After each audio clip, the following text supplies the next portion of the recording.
Okay, I'm feeling this setting right now. Uh, I could turn the light on, but I really don't feel like it. Uh, who could beat the Warriors? I'm really. This gonna be my last time talking about the Warriors. But who could beat the Warriors? Will Oladipo and Russell Westbrook work? And um, the Chicago Bulls, the mess they got going on over there. Same thing with the New York Knicks. Anyway, I'm gonna start off with who could beat the Warriors. In my opinion, I think the Spurs are number one. You know, second is Cleveland, of course. But if we're gonna talk about the Western Conference first, I think that the Spurs. I put nothing past Greg Popovich. You know, he is the father of ball movement. I should say.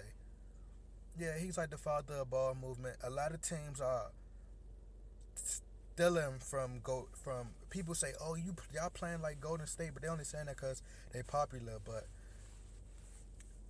Greg Popovich is one of the greatest coaches of all times who stress ball movement and stress team play, a team oriented game.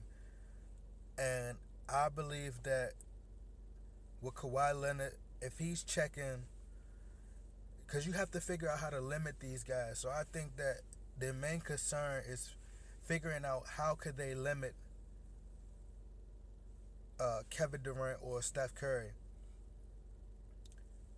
Um, I would put Kawhi Leonard on Kevin Durant, of course, just to limit him. I mean, he gonna get shots contested or uncontested. It really don't matter. Kevin Durant gonna get his shots anyway.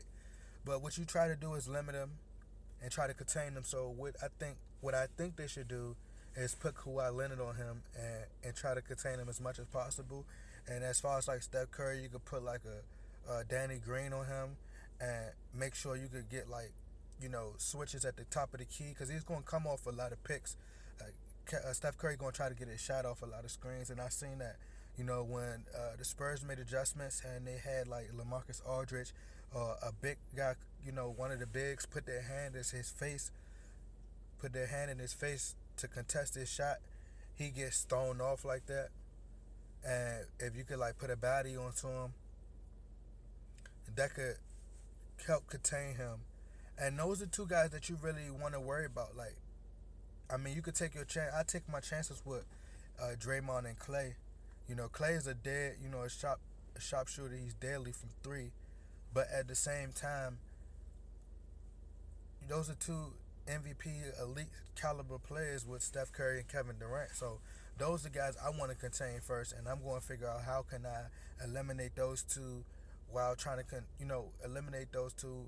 Well, contain those two and eliminate the other ones because they have to get chemistry. They all have to play together. So I can see them taking the lead real early, possibly against the Spurs. But I think that eventually the Spurs will adjust and they will find a way to beat them. Um, the Chicago Bulls, I don't understand what's going on with the Chicago Bulls. Jimmy Butler, I felt as though like Jimmy Butler should go to the Timberwolves. That would have been a great look for him. Um, him at the two, because I think that's his position anyway.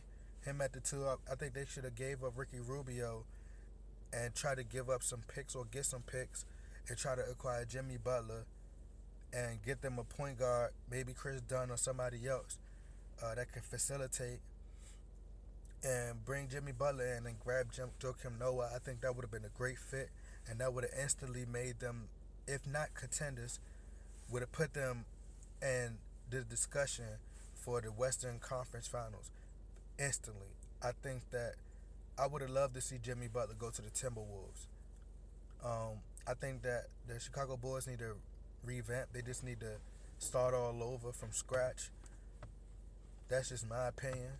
Um, yeah, I think they should start over from scratch. Just start all the way over.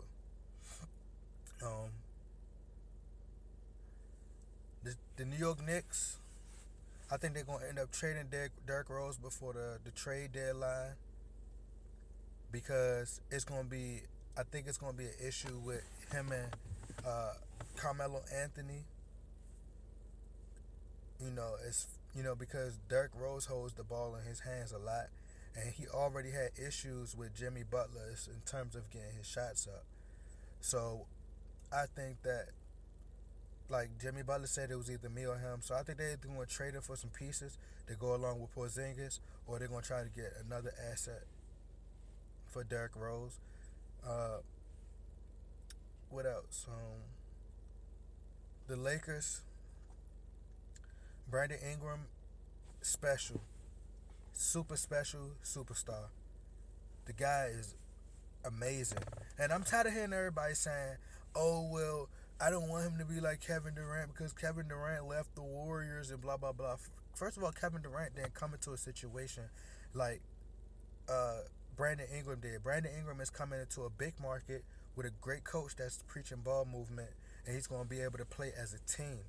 Kevin Durant came into a situation where he's coming into with Russell Westbrook, a guy who has to have the ball in his hand and who's going to make crazy decisions when it matters most. And the Oladipo, and I'm happy I brought that up because I need to talk about everybody like, oh, they got Oladipo.